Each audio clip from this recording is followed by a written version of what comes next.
Bismillahirrahmanirrahim. Assalamualaikum warahmatullahi wabarakatuh.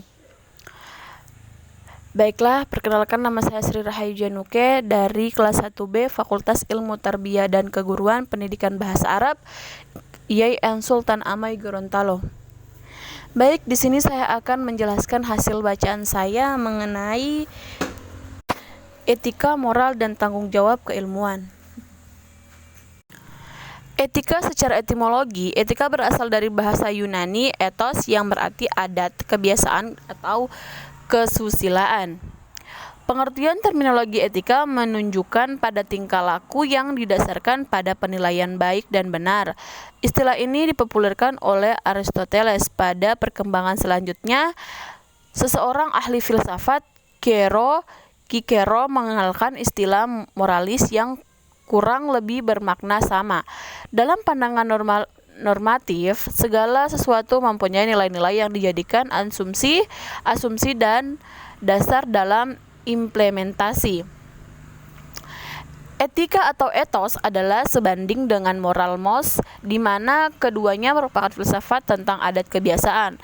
Moralitas berasal dari kata mos yang dalam bentuk jamaknya mores berarti adat, istiadat, atau kebiasaan. Jadi dalam pengertian ini kita dapat etika dan moralitas yang sama-sama memiliki arti sistem nilai tentang bagaimana manusia yang harus hidup baik sebagai manusia yang telah diinstitusionalisasikan dalam sebuah adat kebiasaan yang kemudian terwujud dalam pola perilaku yang tetap dan terulang dalam ukuran waktu yang lama sebagaimana layaknya sebuah kebiasaan Kraft atau 1998. Secara umum, filsafat berarti supaya manusia untuk memahami segala sesuatu secara sistematis, radikal, dan kristis. Berarti filsafat merupakan sebuah proses, bukan sebuah produk. Maka proses yang dilakukan adalah berpikir kritis yang sesuai usaha secara aktif, sistematis, dan mengikuti prinsip-prinsip logika untuk mengerti dan mengevaluasi suatu informasi dengan tujuan menentukan apakah informasi itu diterima atau ditolak. Dengan demikian, filsafat akan terus berubah hingga satu titik tertentu. Takwin 2001. Kemudian, pengertian etika juga dikemukakan oleh Sumaryono 1995. Etika berasal dari istilah Yunani ethos yang mempunyai arti adat, istiadat, atau kebiasaan yang baik. Bertolak dari pengertian tersebut, etika berkembang menjadi studi tentang kebiasaan manusia berdasarkan kesepakatan menurut ruang dan waktu yang berbeda, yang menggambarkan perangi manusia dalam kehidupan manusia pada umumnya. Selain itu, etika juga berkembang menjadi studi tentang kebenaran dan ketidakbenaran berdasarkan kodrat manusia yang mau diwujudkan melalui kehendak manusia. Berdasarkan perkembangan, arti tadi etika dapat dibedakan antara etika perangi dan etika moral. Etika perangi adalah adat istiadat atau kebiasaan yang menggambarkan perangi manusia dalam kehidupan bermasyarakat di daerah-daerah tertentu pada waktu tertentu. Etika perangi tersebut diakui dan berlaku karena disepakati masyarakat berdasarkan hasil penilaian perilaku. Kemudian etika moral berkenaan dengan kebiasaan berperilaku yang baik dan benar berdasarkan kodrat manusia. Apabila ketika dilanggar timbullah kejahatan, yaitu perbuatan yang tidak baik dan tidak benar. Kebiasaan ini berasal dari kodrat manusia yang disebut moral. Etika adalah bagian dari filsafat yang membahas secara rasional dan kritis tentang nilai normal yang moralitas. Sebagai cabang filsafat, etika sangat menekankan pendekatan yang kritis dalam melihat dan mengamati nilai dan norma atau moral tersebut, serta pembahasan permasalahan yang timbul dalam kaitan dengan nilai dan norma moral itu. Aji dan Sabeni 2003. Kemudian etika ilmu pengetahuan.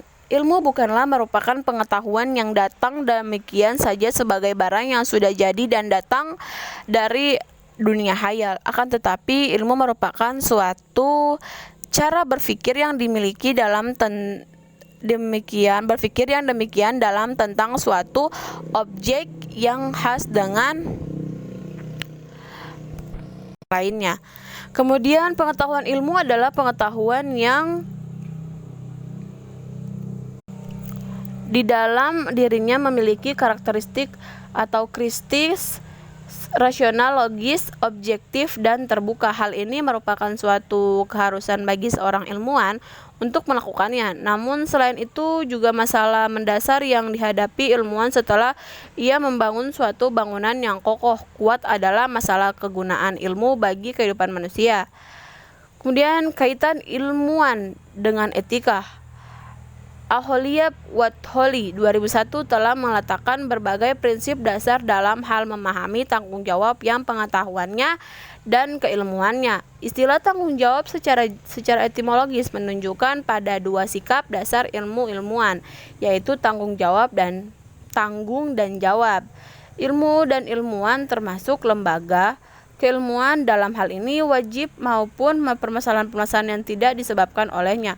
Ilmuwan dan lembaga keilmuan bukan hanya berdiri di depan tugas keilmuannya untuk mendorong kemajuan ilmu dalam percaturan keilmuan secara luas, tapi juga harus berdiri di belakang setiap akibat yang apapun dibuat oleh ilmu, baik secara langsung maupun tidak langsung.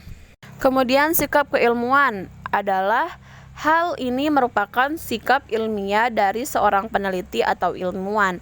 Sikap ilmiah adalah sikap yang seharusnya dimiliki oleh setiap ilmuwan dalam melakukan tugasnya untuk mempelajari, meneruskan atau menolak dan menerima serta merubah atau menambah suatu ilmu. Menurut Profesor Harsojo dalam Liza menyebutkan 6 macam sikap ilmiah.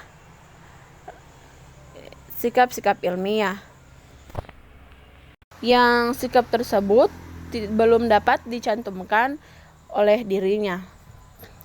Baiklah, mungkin itu dulu yang dapat saya sampaikan dari hasil bacaan saya mengenai etika, moral, dan tanggung jawab keilmuan yang ditulis oleh Aristoteles.